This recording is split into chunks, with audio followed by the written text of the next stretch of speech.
నమస్కారం, న్యూస్ విజన్కు స్వాగతం. ముందుగా వార్తల్లోని ముఖ్యాంశాలు.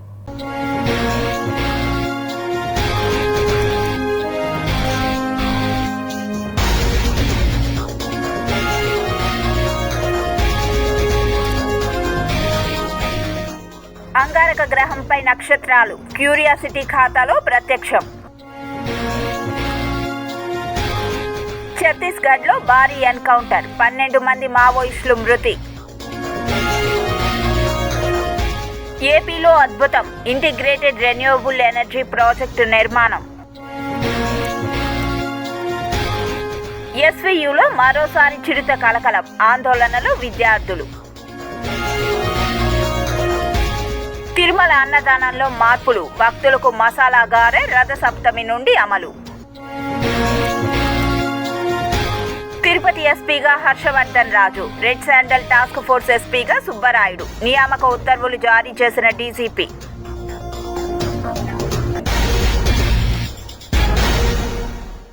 తిరుపతి ఎస్పీగా మళ్లీ హర్షవర్ధన రాజును నియమిస్తూ డీజీపీ సోమవారం ఉత్తర్వులు జారీ చేశారు.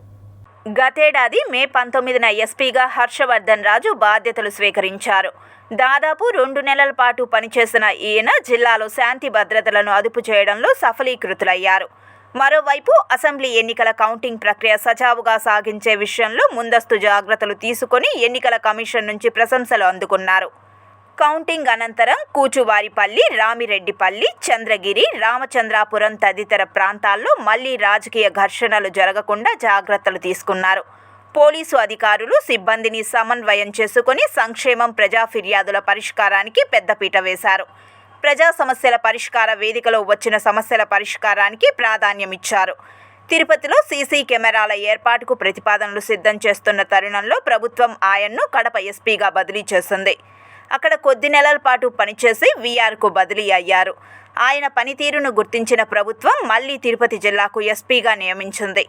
ఈయన 2 రోజుల్లో బాధ్యతలు తీసుకోనున్నారు. ఈ సందర్భంగా ఆయన సిటీ కేబుల్ న్యూస్ ప్రతినిధితో మాట్లాడుతూ ప్రజాప్రతినిధులు, ప్రజలు, పోలీసులు, మీడియా సహకారంతో పోలీస్ శాఖ పరంగా నెంబర్ 1 స్థానంలో నిలబెట్టడానికి కృషి చేస్తానని చెప్పారు.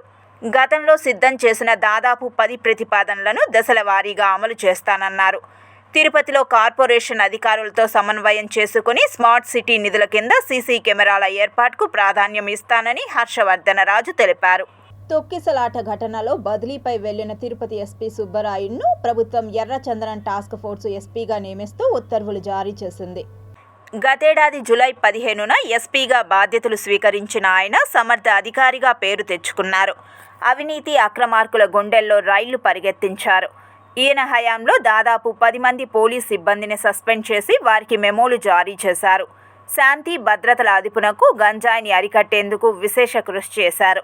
చోరీకి గురైన సెల్ ఫోన్లను భారీ ఎత్తున రికవరీ చేయడంలో రాష్ట్రంలోనే తిరుపతిని నెంబర్ 1 స్థానంలో నిలిపారు. పోలీసులు, ప్రజల మధ్య సమన్వయం కోసం కృషి చేశారు. ఎర్రచందనం టాస్క్ ఫోర్స్ ఇన్ఛార్జిగా స్మగ్లింగ్ను అరికట్టేందుకు చర్యలు చేపట్టారు. అయితే ఇటీవల టీటీడీ ఆధ్వర్యంలో వైకుంఠ ఏకాదశి టికెట్లు జారీ చేసే ప్రక్రియలో జరిగిన తోపులాటలో 6 భక్తులు మృతి చెందడం, మరో 40 మంది గాయపడడంతో సీరియస్గా తీసుకున్న ప్రభుత్వం సివిఎస్ఓతో పాటు అప్పటి ఎస్పీ సుబ్బరాయుడిని జనవరి 11న బదిలీ చేసింది. 10 రోజులుగా ఎక్కడా పోస్టింగ్ లేకుండా ఉన్న సుబ్బరాయుడిని తిరుపతి ఎర్రచందనం టాస్క్ ఫోర్స్ ఎస్పీగా నియమించింది. తిరుమలలో నేడు భక్తుల రద్దీ తగ్గింది. మంగళవారం కావడంతో భక్తుల రద్దీ అంతగా లేదు. నిన్నటి వరకు వైకుంఠ ద్వార దర్శనాలు ఉండడంతో దాదాపు 10 రోజుల పాటు తిరుమల శ్రీ వెంకటేశ్వర స్వామిని ఉత్తర ద్వారం నుంచి దర్శించుకునేందుకు బారులు తీరారు. సంక్రాంతి సెలవులు పూర్తి కావడంతో పాటు వైకుంఠ దర్శనాలు కూడా ముగియడంతో భక్తుల రద్దీ తగ్గిందని తిరుమల తిరుపతి దేవస్థానం అధికారులు చెబుతున్నారు. వైకుంఠ ద్వార దర్శనం జరిగిన 10 రోజుల పాటు తిరుమల శ్రీవారి హుండీకి 34 కోట్ల రూపాయల ఆదాయం వచ్చిందని అధికారులు వెల్లడించారు. తిరుమల తిరుపతి దేవస్థాన అధికారులు రేపు ఆన్లైన్లో ఏప్రిల్ నెలకు సంబంధించిన దర్శన టికెట్లు విడుదల చేయనున్నారు. ఉదయం 10 గంటలకు కళ్యాణోత్సవం, ఆర్జిత బ్రహ్మోత్సవం, ఊంజల్ సేవా టికెట్లు విడుదల చేయనున్నారు. మధ్యాహ్నం 3 గంటలకు వర్చువల్ సేవా టికెట్లను టీటీడీ విడుదల చేయనుంది. తిరుమలలో భక్తుల సంఖ్య చాలా రోజుల తర్వాత తక్కువగా కనిపిస్తుందని, స్వామివారిని సులువుగా భక్తులు దర్శించుకుంటున్నారని అధికారులు తెలిపారు. పెద్దగా వేచి ఉండకుండానే ఏడుకొండలవాడి దర్శనం నేడు లభిస్తోంది. తిరుమలలో సహజంగా సోమవారం నుంచి గురువారం వరకు భక్తుల రద్దీ తక్కువగానే ఉంటుంది. తిరిగి శుక్రవారం నుంచి ఆదివారం వరకు భక్తుల రద్దీ అధికంగా ఉంటుంది. ఈరోజు తిరుమలలోని వైకుంఠం క్యూ కాంప్లెక్స్లోని 2 కంపార్ట్మెంట్లలోనే భక్తులు శ్రీవారి దర్శనం కోసం వేచి ఉన్నారు. ఉచిత దర్శనం క్యూ లైన్లో ఉన్న భక్తులకు శ్రీవారి దర్శనం 6 గంటల సమయం పడుతుందని తిరుమల తిరుపతి దేవస్థానం అధికారులు తెలిపారు. టైమ్ స్లాట్ దర్శనం భక్తులకు 3 గంటల సమయం పడుతోంది. 300 రూపాయల ప్రత్యేక దర్శనం టికెట్లు కొనుగోలు చేసిన భక్తులకు శ్రీవారి దర్శనం 2 నుంచి 3 గంటల సమయం పడుతుందని అధికారులు తెలిపారు. నిన్న తిరుమల శ్రీవారి హుండీ ఆదాయం 3.59 కోట్ల రూపాయలు వచ్చిందని అధికారులు తెలిపారు. యువతకు తాను ఇటీవల కాలంలో ఎక్కువ అవకాశాలు ఇస్తున్నానని, వారైతేనే అవకాశాలను అందిపుచ్చుకుంటారని ముఖ్యమంత్రి చంద్రబాబు అన్నారు. జ్యూరిక్లో తెలుగు పారిశ్రామికవేత్తలతో చంద్రబాబు మాట్లాడారు. చాలా దేశాలు చరిత్రలో చాలా మంది నాయకులు పౌరుల్ని తయారు చేయడంలో వాళ్ళు ఒక బాధ్యత తీసుకొని చేశారు. ఒక సింగపూర్ ని ఒక ఫిషర్మెన్ విలేజ్ ని ఈ రోజు మోస్ట్ లివబులే కాకుండా మోస్ట్ అడ్వాన్స్డ్ దేశంగా తయారు చేశారు. ఒక పబ్లిక్ పాలసీలో ఆనాటి పాలకులు లీ కువాన్ యూ. ఇలాంటి అన్ని దేశాల్లో కూడా మనం చూస్తే ఇదే చరిత్ర మనకు గుర్తొస్తుంది. చరిత్ర అంతా నేను అందుకే 95లో ముఖ్యమంత్రి అయినప్పుడు ఆలోచించాను. మన రాష్ట్రం అంతా ఆంధ్రప్రదేశ్ అంటే వ్యవసాయం, అక్కడికక్కడే వ్యవసాయం చేసుకుంటూ అదే పనుల్లో ఉండేవాళ్ళం. మీరు గుర్తుపెట్టుకోవాల్సింది మీలో కూడా ఎందుకు నేను మాట్లాడుతున్నానంటే ఎప్పటికప్పుడు మీలో కూడా ఒక ఆలోచన విధానం రావాలి, చైతన్యవంతులు కావాలని చెప్తున్నాను. 91లో ఆర్థిక సంస్కరణలు వచ్చాయి. నేను 95లో ముఖ్యమంత్రి అయ్యాను. 93 ఆ ప్రాంతంలో ఇంటర్నెట్ రెవల్యూషన్ వచ్చింది. ఎవ్వరూ చేయని సాహసాలు నేను చేశాను. ఆ విషయం మీరు గుర్తుపెట్టుకోవాలి. మొట్టమొదటిగా సెకండ్ జనరేషన్ రిఫార్మ్స్ నేను ప్రారంభించాను. అక్కడి నుంచి ఐటీకి ప్రాధాన్యత ఇచ్చాను. ఐటీ అంటే ఎవరికి అర్థం కానప్పుడు ఐటీని గురించి మాట్లాడమే కాకుండా ఊరూరులో పోయి చెప్పా, మీ పిల్లలకు డబ్బులు ఇవ్వడం కాదు కావాల్సింది, మీ పిల్లలు ప్రయోజకులు కావాలంటే బాగా చదివించండి.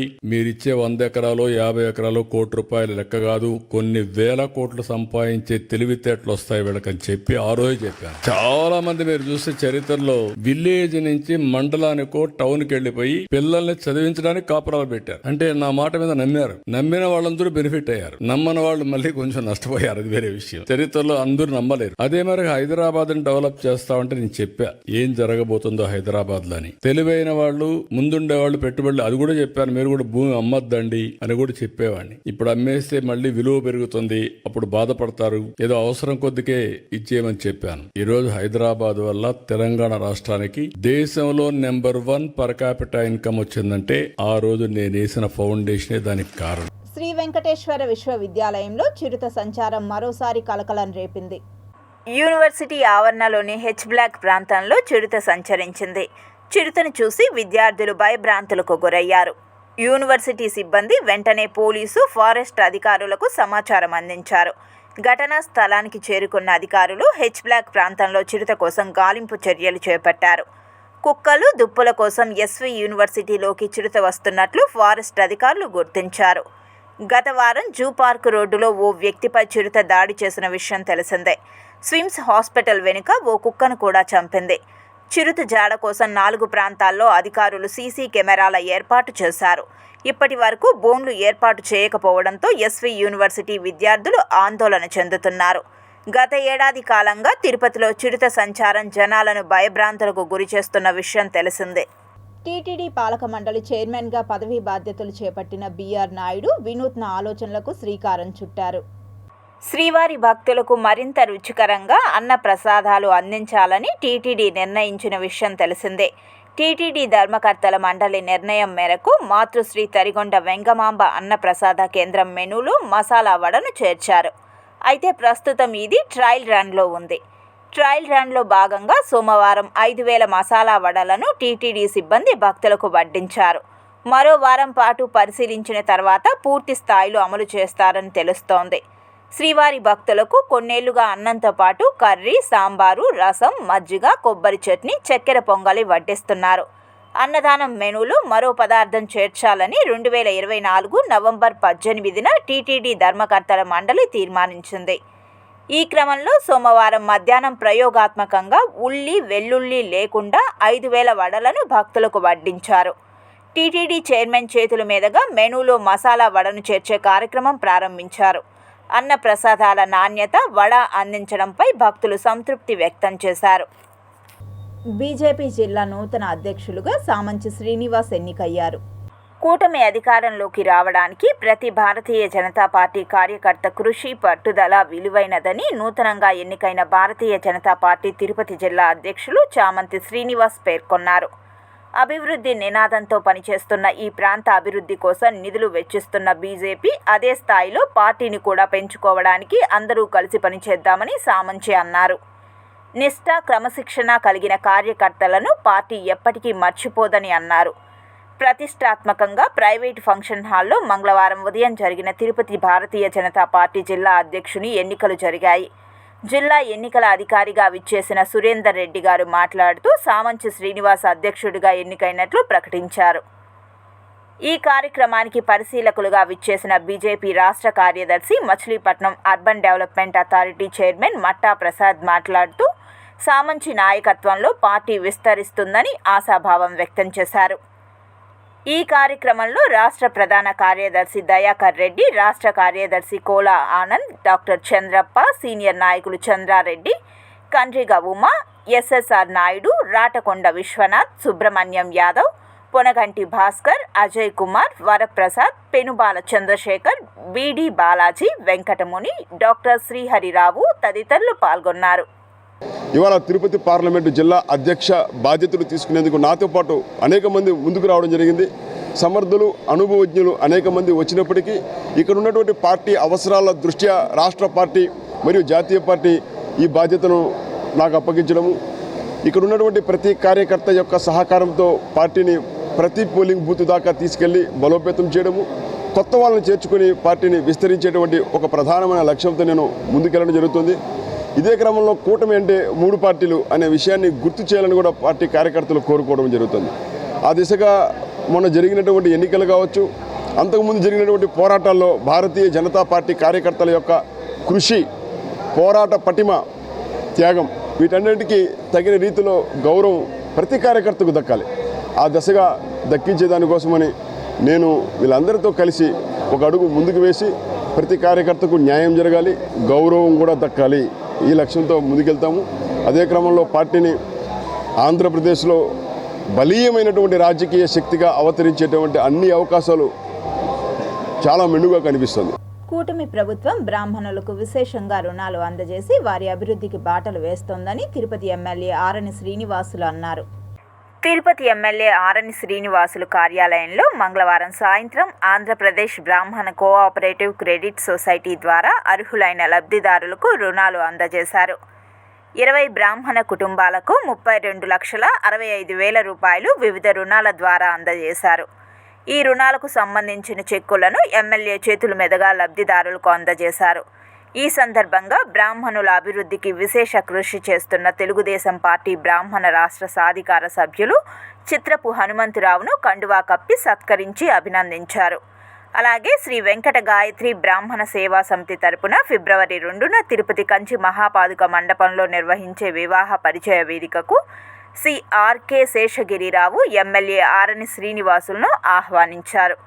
ఈ కార్యక్రమంలో జనసేన పార్టీ జయలక్ష్మి, అప్పలాయిగుంట శ్రీ సుదర్శన యోజ నరసింహ దేవాలయం నిర్వాహకురాలు కిడింబి లక్ష్మీ రంగనాథన్, అపర్ణ, ఆంధ్రప్రదేశ్ బ్రాహ్మణ cooperative credit society senior assistant PLR Kumar, సిబ్బంది, లీలావతి, రుణగ్రహీతలు పాల్గొన్నారు. ఇప్పటి వరకు 14 కోట్ల రూపాయలు లబ్ధిదారులు సొసైటీ ఇవ్వడం చాలా అభినందనీయం. ఈరోజు 4 గ్రూపులకు చెందిన 20 మందికి 32 లక్షల రూపాయల వరకు అందించడం చాలా సంతోషంగా ఉందనేసి కూడా తెలియజేసుకుంటూ, భగవంతుడు వీళ్లకు ఆయురారోగ్యాలు ప్రసాదించుకుంటూ ఇంకా వీళ్ళ బ్రాహ్మణుల అభివృద్ధికి, ఔన్నత్యానికి వెంకటేశ్వర స్వామి సహాయ సహకారాలు అందించాలని మనస్ఫూర్తిగా కోరుకుంటూ ఈ యొక్క సొసైటీని దినదిన అభివృద్ధి చెందాలని మన హనుమంతరావు గారు, వారి మిత్ర బృందం, వినాయక సాగర్ వాకర్స్ అసోసియేషన్ ఆధ్వర్యంలో వాకర్స్ వ్యవస్థాపక అధ్యక్షులు మాజీ మంత్రి సుంకర ఆల్వార్దాస్ వర్ధంతి సందర్భంగా ఘనంగా నివాళులర్పించారు. తిరుపతి కరకంబాడి మార్గంలోని వినాయక సాగర్లో walkers international regional councillor Arcot Krishna Prasad మాజీ మంత్రి సుంకర ఆల్వార్ దాస్ చిత్రపటానికి ఘనంగా నివాళులు అర్పించారు.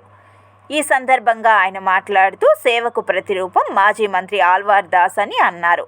ఆంధ్రప్రదేశ్లో నేటికి కొన్ని వేల అసోసియేషన్లు ఏర్పడడానికి కారకులయ్యారని తెలిపారు. వాకర్స్ అసోసియేషన్ ద్వారా ప్రతి ఒక్కరూ ఆరోగ్య అభివృద్ధిపై దృష్టి సారించే విధంగా అనేక అవగాహన సదస్సులు ఏర్పాటుకు కృషి చేశారని పేర్కొన్నారు.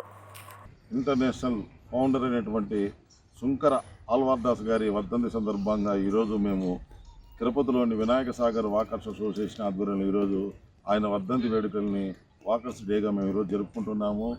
ఆయన ఎన్నో వాకర్స్ సంస్థలను స్థాపించి వాకర్స్ ఇంటర్నేషనల్ యొక్క అభివృద్ధి కొరకు ఆయన ఎన్నో వినూత్నమైన కార్యక్రమాలు చేపట్టారు.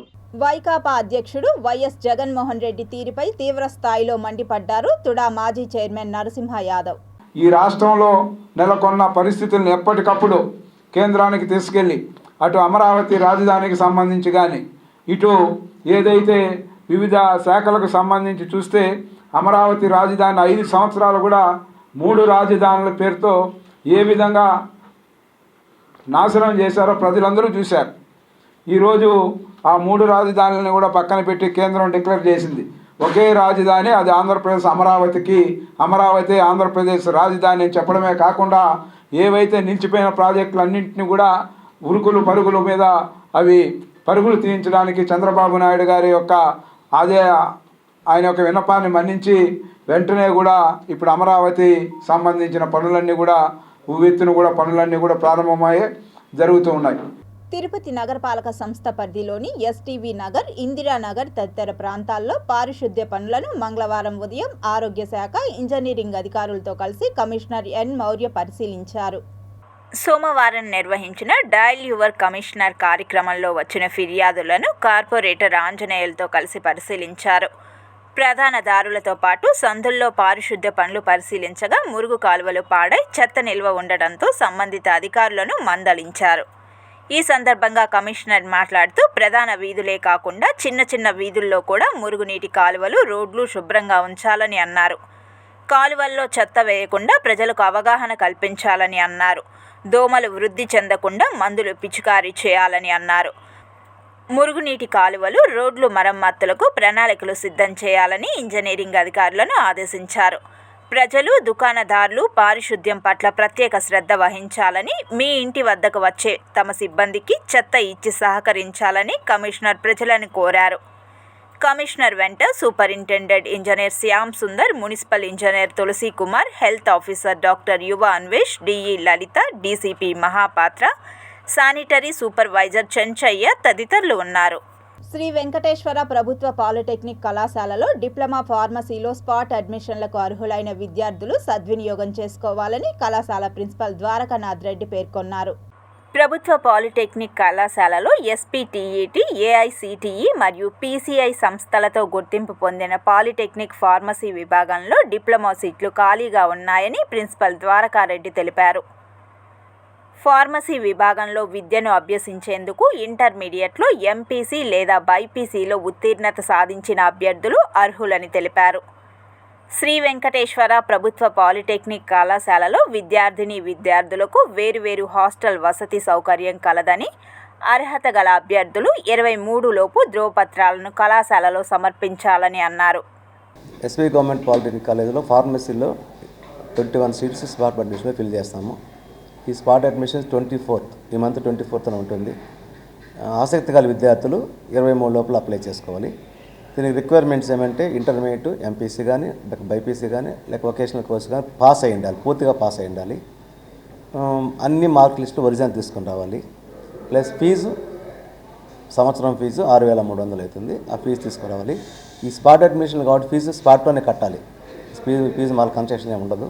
కాబట్టి ఇంట్రెస్ట్ ఉండే విద్యార్థులు 23rd ఈవినింగ్ లోపల చేరచ్చు. వచ్చి మా దగ్గరికి వస్తే మేము దానికి అప్లికేషన్ తీసుకొని 24th ప్రాసెస్ చేస్తాం. ఒకవేళ ఏదైనా అందుబాటులో అయితే 24th డైరెక్ట్గా వచ్చినా కూడా మాకేం ప్రాబ్లం లేదు. తిరుపతిలో నడివీధి గంగమ్మ జాతర మహోత్సవాన్ని వేడుకగా నిర్వహించడం జరిగిందని mayor doctor Sirisha, corporator Ramaswamy Venkateswarlu పేర్కొన్నారు. తిరుపతి ఓటగుంటలో నడివీధి గంగమ్మ జాతర వేడుకను అంగరంగ వైభవంగా నిర్వహించారు. ఈ కార్యక్రమానికి ముఖ్య అతిథులుగా నగరపాలక సంస్థ మేయర్ డాక్టర్ శిరీష, కార్పొరేటర్లు రామస్వామి, వెంకటేశ్వర్లు, ఆదిలక్ష్మి తదితరులు విచ్చేసి జాతర మహోత్సవాన్ని ప్రారంభించారు. ఈ సందర్భంగా వారు మాట్లాడుతూ ప్రతి సంవత్సరం ఊటగుంట ప్రాంతంలో అంగరంగ వైభవంగా జాతర నిర్వహించడం జరుగుతుందని, భక్తులు పెద్ద సంఖ్యలో పాల్గొని అమ్మవారికి అంబళ్ళు సమర్పించడం జరుగుతుందని అన్నారు. అమ్మవారి ఆశీస్సులు తిరుపతి నగరవాసులపై ఉండాలని, అందరి జీవితాలలో వెలుగులు నింపాలని అమ్మవారిని ప్రార్థించినట్లు తెలిపారు. నడివీధి గంగమ్మ జాతర జరపడం ఆనవాయితీగా వస్తున్నది. ఈ సంవత్సరం కూడా 29వ వార్డులో ఉన్నటువంటి ప్రజలందరూ కూడా ఎంతో భక్తి శ్రద్ధలతో ఈ రోజున గంగమ్మ తల్లికి అంబిలి పోయడం జరిగింది. రాత్రి మరలా కుంభం వేసి అమ్మవారిని మొక్కులు తీర్చుకోవడం ప్రతి సంవత్సరం వస్తున్న ఆనవాయితీ. ఇక్కడ నివసిస్తున్నటువంటి ప్రజలందరూ కూడా అమ్మవారి ఆశీస్సులతో సుఖ సంతోషాలతో శాంతియుతంగా జీవించాలని అమ్మవారిని ప్రార్థిస్తూ 29వ డివిజన్లో నివసిస్తున్న ప్రజలందరికీ కూడా మరొక్కసారి మా నడివీధి గంగమ్మ ఆశీర్వాదాలు మెండుగా కలగాలని ప్రార్థిస్తూ ప్రతి ఇంటి ఆరోగ్యం, సంతోషం లక్ష్యమే సంపూర్ణ ఆరోగ్య ప్రధాన ఉద్దేశమని Apollo group of chairman doctor Pratap C Reddy అన్నారు. తవనంపల్లి మండలం అరగొండ సంపూర్ణ ఆరోగ్య కేంద్రంలో సంక్రమేతర వ్యాధుల నివారణ చికిత్స పరిశీలన డాక్టర్ ప్రతాప్ సి రెడ్డి ప్రారంభించారు. ఈ సందర్భంగా ఆయన మాట్లాడుతూ తవనంపల్లి, ఐరాల మండలాల్లో మొబైల్ శాటిలైట్ క్లినిక్ ద్వారా చికిత్స చేయడం జరుగుతుందన్నారు. ఈ కార్యక్రమంలో సంపూర్ణ ఆరోగ్యం manager Satyanarayana, material purchasing vice president Marotham Reddy, Apollo university head Naresh Kumar Reddy, AO Chandrasekhar Reddy, Apollo PRO Kamaruddin తదితరులు పాల్గొన్నారు. ఆరోగ్యం బాగు చేస్తే వాళ్ళకి ఇంట్లో సంతోషం ఉంటుంది.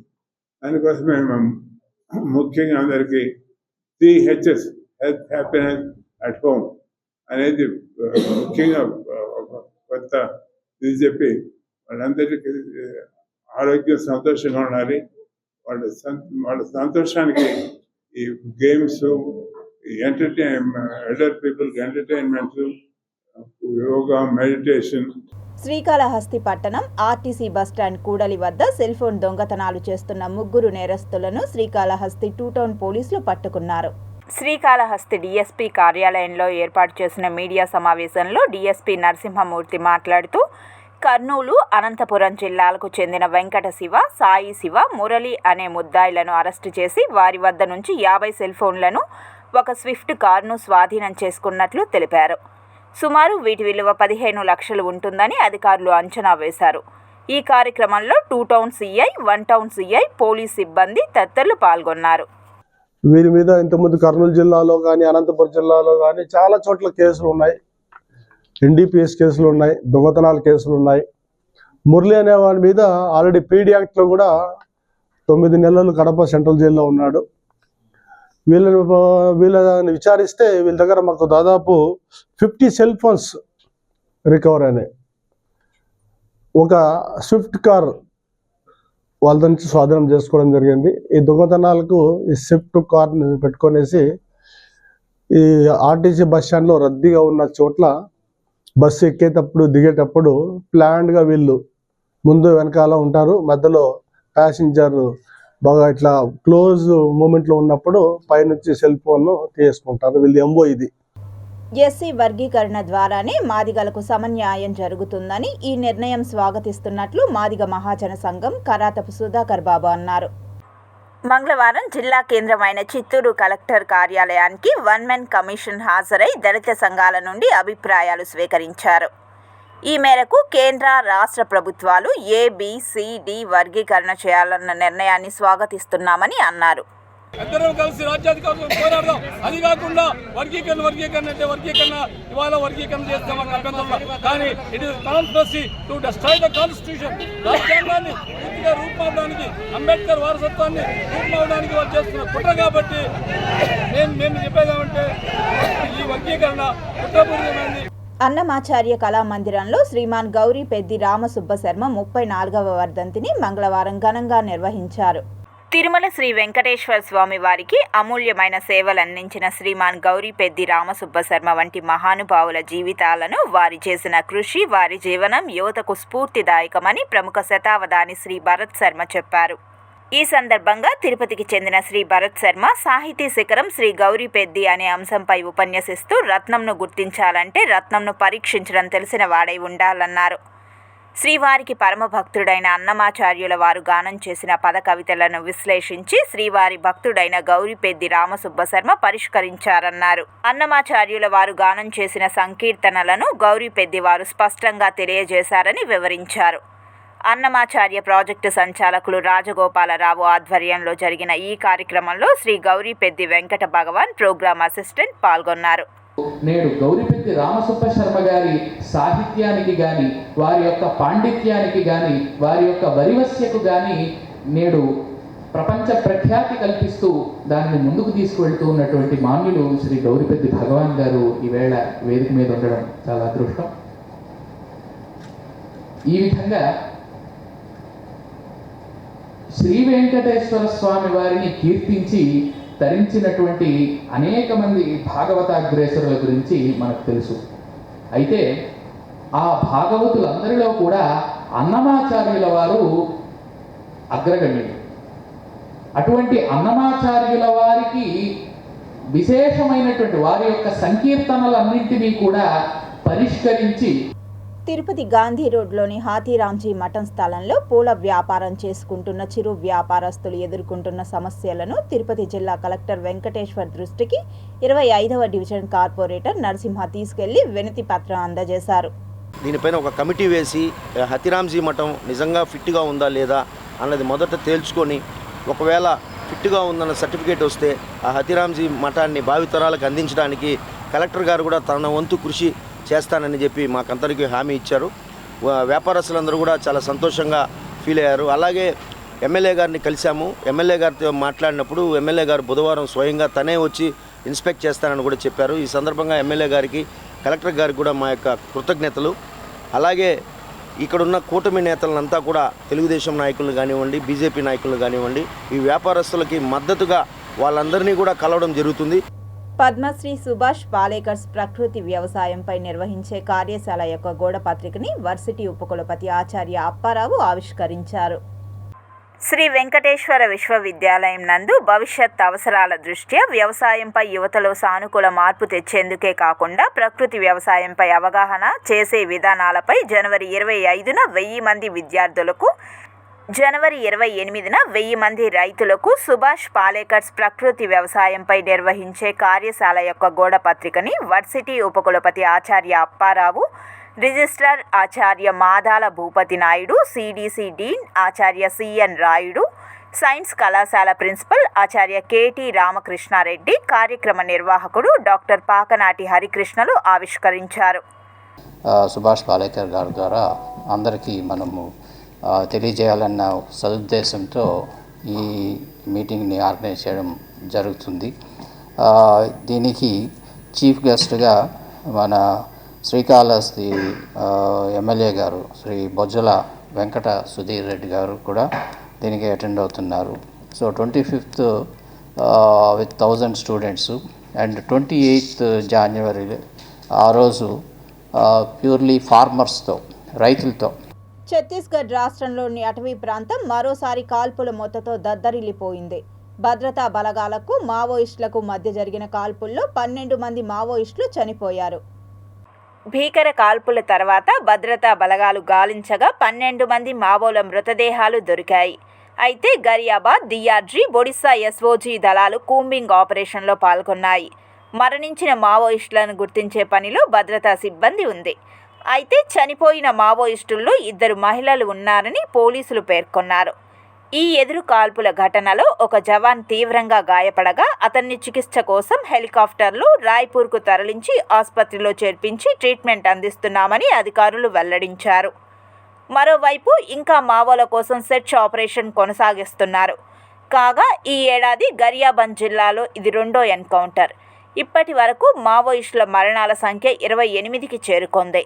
గతేడాది వేర్వేరు ఎన్కౌంటర్లలో 219 మంది మావోలు చనిపోయారు. ప్రపంచంలోనే ఇదే మొట్టమొదటి ప్రాజెక్టు. ఆంధ్రప్రదేశ్ వ్యవసాయ విద్యుత్కి 50% విద్యుత్ అందించే ప్రాజెక్ట్ ఇది.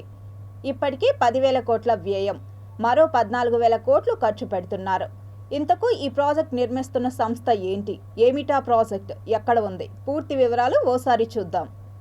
ఉమ్మడి కర్నూలు జిల్లాలోని పాణ్యం మండలం పిన్నాపురం పరిధిలోని గ్రీన్కో సంస్థ చేపట్టిన ఇంటిగ్రేటెడ్ రెన్యూవబుల్ ఎనర్జీ ప్రాజెక్ట్ అందరి దృష్టిని ఆకట్టుకుంటోంది. ఇప్పటికే దీని పనులు 80% పైగా పూర్తయ్యాయి. పలు దేశాల భాగస్వామ్యంతో ఈ భారీ ప్రాజెక్టు రూపుదిద్దుకుంటుంది. ఈ ప్రాజెక్టు ఉద్దేశం ఏమిటంటే సౌర, పవన, హైడల్ విద్యుత్ ఒకే చోట జరుగుతుండడం. మరో విశేషం ఏంటంటే విద్యుత్ ఉత్పత్తికి వాడే నీటిని రీసైకిల్ చేయడం. ఎగువ నుంచి నీటిని దిగువకు వదులుతూ విద్యుత్ ఉత్పత్తి చేయడం, అదే నీటిని వెనక్కి రప్పిస్తూ మళ్ళీ విద్యుత్ ఉత్పత్తి చేయడం దీని స్పెషాలిటీ.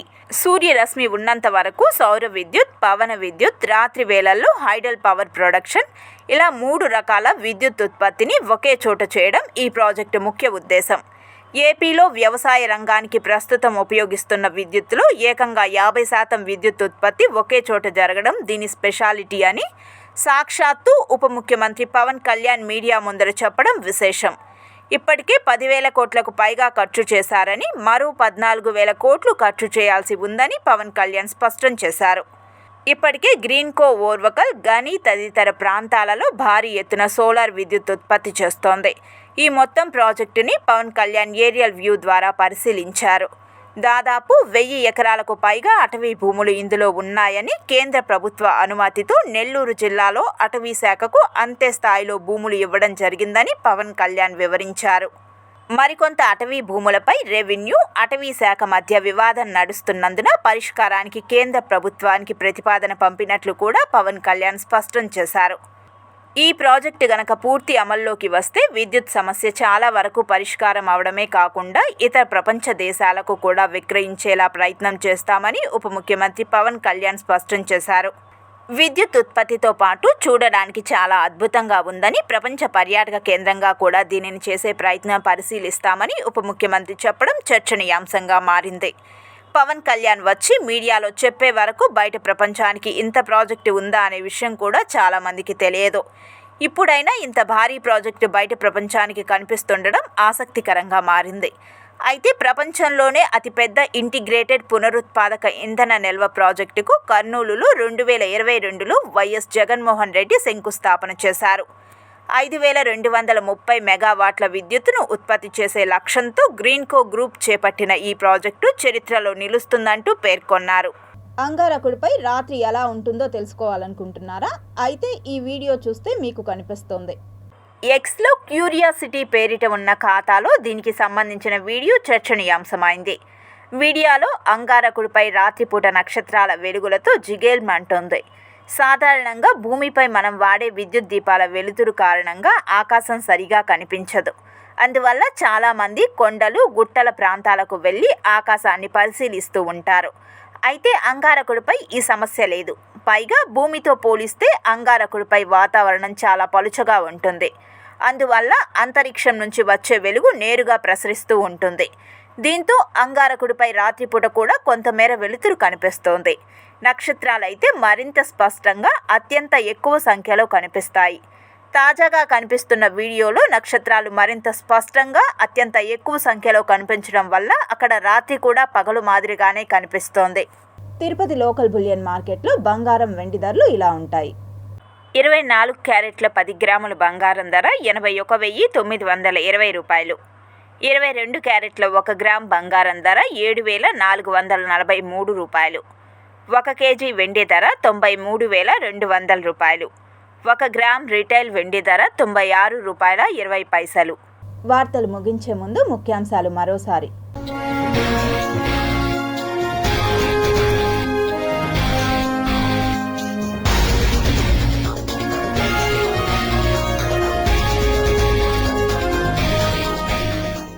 అంగారక గ్రహంపై నక్షత్రాలు, క్యూరియాసిటీ ఖాతాలో ప్రత్యక్షం. ఛత్తీస్గఢ్లో భారీ ఎన్కౌంటర్, 12 మంది మావోయిస్టులు మృతి. ఏపీలో అద్భుతం, ఇంటిగ్రేటెడ్ రెన్యూవబుల్ ఎనర్జీ ప్రాజెక్టు నిర్మాణం. ఎస్వీయులో మరోసారి చిరుత కలకలం, ఆందోళనలో విద్యార్థులు. తిరుమల అన్నదానంలో మార్పులు, భక్తులకు మసాలా గారె రథ సప్తమి నుండి అమలు. తిరుపతి ఎస్పీగా Harshavardhan Raju, red sandal task force ఎస్పీగా సుబ్బరాయుడు, నియామక ఉత్తర్వులు జారీ చేసిన డీజీపీ.